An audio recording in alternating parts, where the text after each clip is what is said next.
lagi sama saya Randy Kesengon at One More Time TV.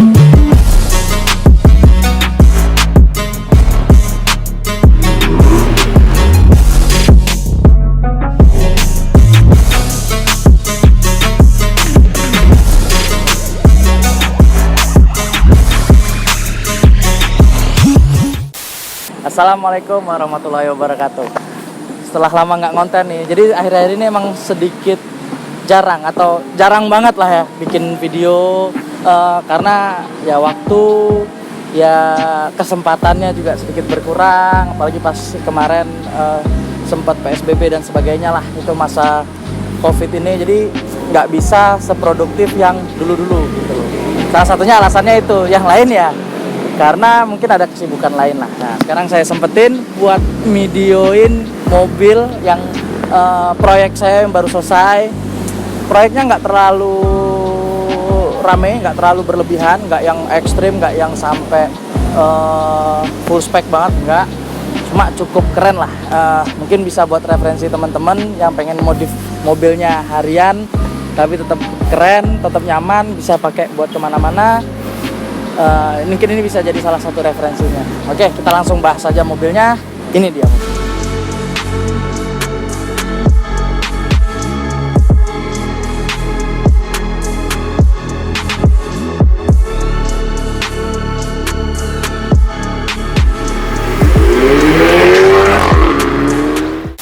Ya, jadi itu mobilnya VW Sirocco tahun 2017. Jadi ini yang 2.0. Bedanya sama yang lama mungkin beda bumper. Kalau kita lihat dari eksterior, bumpernya beda, sama lampunya juga sedikit berbeda sama yang non facelift. Itu aja sih. Jadi kalau dari segi eksterior sih nggak terlalu banyak berbeda, itu aja. Sama kita bakal bahas dari eksterior dulu ya. Satu, saya ada custom splitter. Ini kalau kalian lihat, ini splitter depan, terus lip lah ya kalau di depan ya, lip depan sama splitter kiri kanan sama diffuser belakang. Bakal teman-teman bisa lihat, ini ada diffusernya. Di semua custom, jadi kita bentuk sendiri, mulai dari nutnya, mulai dari bentuk diffusernya kita custom semua, sampai ngarbonnya kita ngarbon sendiri. Jadi biar wadidaw, jadi kita make sure satu bentuknya jangan sampai ada miss gitu. Sama untuk eksterior kita custom side skirt. Nah, jadi aslinya Sirocco ini nggak ada side skirtnya, Jadi kalau aku biasa bilang bentuknya masih kayak kapal gitu loh. Jadi yang depan juga bumpernya bentuknya kayak kapal, yang belakang juga, samping juga. Akhirnya kita bikin side skirtnya, ini bikin nut ininya, ini semua dibikin satu-satu. Sama kalau kalian perhatiin, ini molding ini hasilnya warnanya hitam nongol gitu. Kalau bawaannya Sirocco, nah itu dicopot, dibikinin baru kayak gini. Jadi biar bentuknya lebih gimana ya? Mobilnya kelihatan lebih besar, sama lebih enak dilihat aja, jadi nggak terlalu banyak belang-belangnya. Jadi hitamnya kita pindah ke bagian splitter karbon gitu aja sih, jadi tidak terlalu rame mobilnya. Terus jadi mobilnya jadi kelihatan lebih besar, lebih wadidaw lah, lebih keren. Tuh, mungkin dari eksterior kita nggak terlalu banyak, saya pribadi tidak terlalu banyak ngerubah, bahkan sampai fender aja nggak ada ngelipat sama sekali. Jadi emang udah fender standar. Kayak kalian perhatiin ini di sini sampai dalemannya juga nggak dilepas. Untuk selebor dalam nggak ada yang kita lepas. Ini kalau kalian perhatiin ini nempel-pel, ini yang depan dan nempel-pel tuh karetnya itu ya. Nah, jadi mobilnya udah nempel banget, jadi mau dipendekin lagi juga udah gimana. Sebenarnya ini yang depan bisa dipendekin sedikit lagi, cuma karena terlalu nungging nih, kalau kita pendekin lagi bakal lebih nungging gitu loh. Jadi kurang wadidaw lah ya. Jadi biar ngajar sedikit lebih rata, memang yang depan sedikit dikasih gap dikit banget gitu ya, tapi tetap fender to lip. Oke, kita lanjut ke kaki-kaki.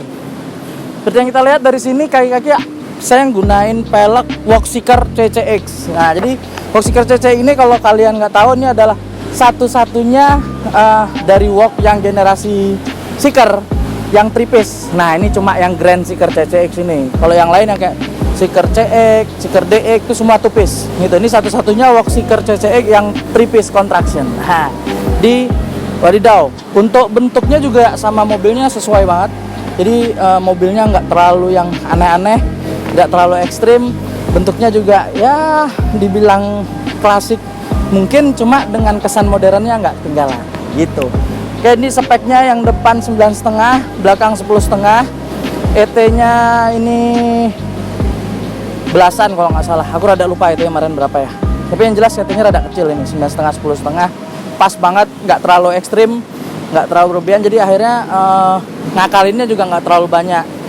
Itu sih. Jadi ini kayak yang depan kita cuma bikinin chamber doang. Jadi kayak cuma chamber plate-nya gitu doang, sama ngakalin shock dikit. Sama yang belakang bikin kaki-kaki full. Kayak chamber, caster tuh. Jadi semuanya bisa di setel. Enak kayak biasanya lah. Gitu. Oke. Kita lanjut nih pakai BBK Brembo GT 6 pot 355 mm. Nih kalau kalian perhatiin ini udah full ya. Full banget. Sebenarnya bisa pakai 380. Bisa. Kemarin sempat dipasangin yang Happy Race Radical 380. Cuma posisinya dia kalipernya lebih besar. Karena kaliper lebih besar, otomatis ini tambah keluar. Jadi biar keluarnya tidak terlalu ekstrim, kita rubah pakai yang Brembo GT. Dia size-nya lebih kecil. Gitu. Itu sih. Jadi kalau dari kaki nggak banyak yang dirubah. Nah, paling untuk pendeknya ini kita pakai air suspension dari Air BFT Indonesia. Nah, itu yang lagi happening sekarang. Teman-teman mungkin beberapa udah ada yang tahu. Air BFT itu air suspension yang mungkin lagi booming-boomingnya. Beberapa mobil yang pakai juga mobilnya yang mewah-mewah, yang mantul-mantul, yang keren-keren. Tuh, jadi dia kenapa milih Air BFT? Karena dia full kit. Jadi dia udah atas bawah udah full. Dari manajemennya Air BFT, kompresornya Air BFT, sampai kaki-kakinya Air BFT. Jadi udah enak aja pakai itu. Jadi udah kayak dia dampernya udah 35 klik atau itu settingan hard softnya. Jadi kita udah bisa ngatur nih mobil mau dikerasin atau diempuin, kita bisa atur. Sampai dia juga kayak coilover gitu. Jadi kita bisa atur panjang pendeknya shock sesuai kebutuhan. Terus juga air susnya juga udah manajemen. Jadi dia ada 3 preset, 4 preset sama untuk ngenolinnya. Terus ya dia udah keren aja gitu loh. Jadi posisi mobil mati turun sendiri, posisi mobil nyala naik sendiri. Wadidaw pokoknya. Udah bisa nyambung ke handphone juga. Terus kompresornya juga dia lebih silent, lebih tidak sekeras kompresor biasa suaranya. Jadi gitu. Jadi itulah beberapa kelebihan Air BFT. Kayak kita pilih Air BFT untuk cemplungin di mobil ini. Nah, dan akhirnya saya juga pakai ini kemarin. Saya sempat pakai sama ownernya, Pak Dayat, sama anaknya juga, Farel. Ini sebenarnya mobil buat anaknya nih. Ini proyek dari teman-teman dari Madura nih, Pak Dayat sama Mas Farel. Nah itu yang ownernya. Kita naik sampai 160 sampai 180, mobilnya masih oke. Gitu sih. Dan thank you banget sekali lagi buat Mas Farel, udah percayain mobilnya ke saya. Akhirnya bisa bangun dengan sabar.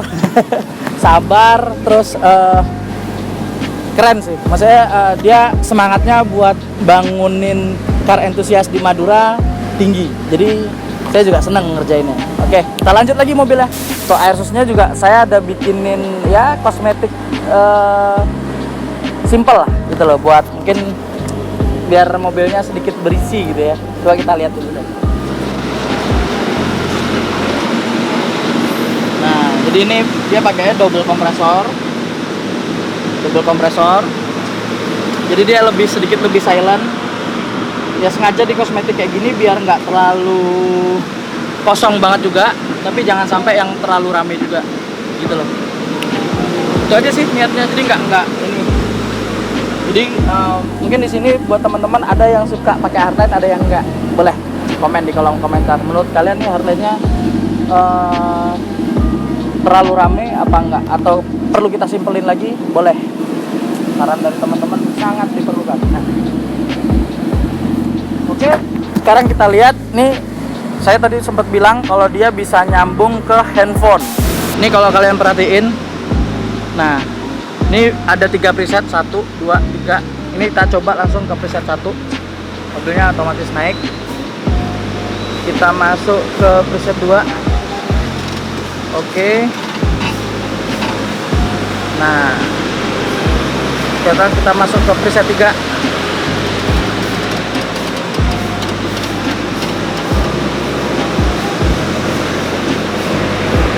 Ya, jadi bisa tingginya segini.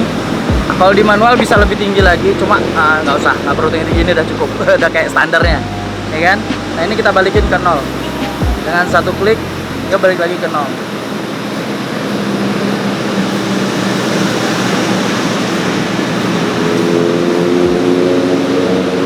Nah, jadi dengan teknologi yang dipunyai oleh RBFT, nah ini menjadi salah satu alasan saya kenapa milih Airsus dari RBFT buat diinstal di mobil ini. Lebih simple, lebih pintar, lebih cerdas, nggak repot, gitu aja sih. Jadi meminimalisir resiko juga. Ini seperti menu-menunya yang teman-teman lihat. Ini ada beberapa menu. Jadi ini connect-nya via Bluetooth. Ini ada first gear, second gear, third gear. Ini untuk presetnya, jadi kalian bisa atur satu-satu presetnya, gitu ya. Jadi buat teman-teman mungkin ini adalah salah satu referensi buat yang bingung mau pakai Airsus apa. Jadi buat yang pemula juga enak juga pakai ini, jadi nggak ribet, nggak perlu ngastem ini itu, langsung plug and play, nggak repot. Oke, itu aja sih. Oke, untuk mesin nggak ada yang dirubah karena masih standar. Oh ya, kita cuma ngerubah knalpot. Jadi knalpot karena ownernya nggak mau yang suaranya yang berlebihan, cuma tetap pengen ada ngebas sedikit, kita rubah knalpotnya nggak perlu sampai depan, cuma rubah dari tengah sampai belakang. Karena kita bikin di booster, jadi knalpotnya yang aslinya cuma satu sisi, jadi dibikin dua sisi, keluar double. Itu aja sih. Terus mesin standar, interior juga standar, nggak ada perubahan yang aneh-aneh. Intinya ini mobil memang dibuat for daily, buat harian, ya bisa buat ngampus, ya bisa buat sekolah, ya bisa buat jalan-jalan, bisa buat kemana aja. Jadi makanya mobilnya juga tidak dibuat untuk yang berlebihan. Yang penting mobilnya proper, keren, santuy, nggak menyalahi kodrat. Gitu sih. Jadi buat teman-teman mungkin di luar yang pengen bikin mobil yang tetap bisa buat harian juga, tetap nyaman, mungkin bisa ini salah satu referensinya. Buat teman-teman di Madura juga thank you buat Mas Farel, semangatnya keren. Buat kalau ditanya ini buat majuin car enthusiast di Madura, mantap. Jadi Madura ini semakin naik ya, udah paham basic, udah paham mana yang bagus, mana yang enggak, keren. Salut, semangat terus pokoknya. Oke, mungkin itu yang bisa saya sampaikan. Mungkin habis ini kita bakal coba rolling shoot buat teman-teman biar ngerti juga gimana mobil ini bisa kencang atau hanya sekedar omong kosong. Kita coba habis ini.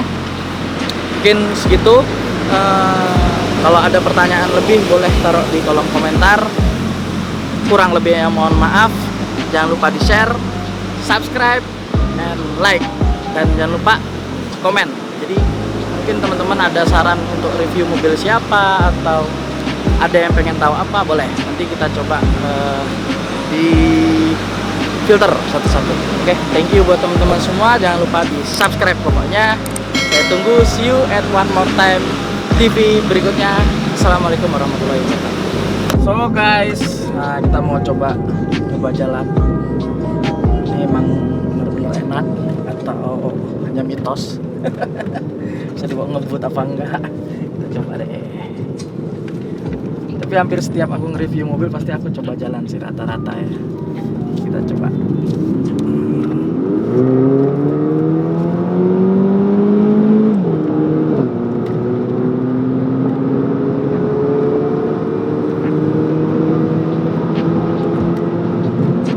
Ini kalian lihat kita sampai 140.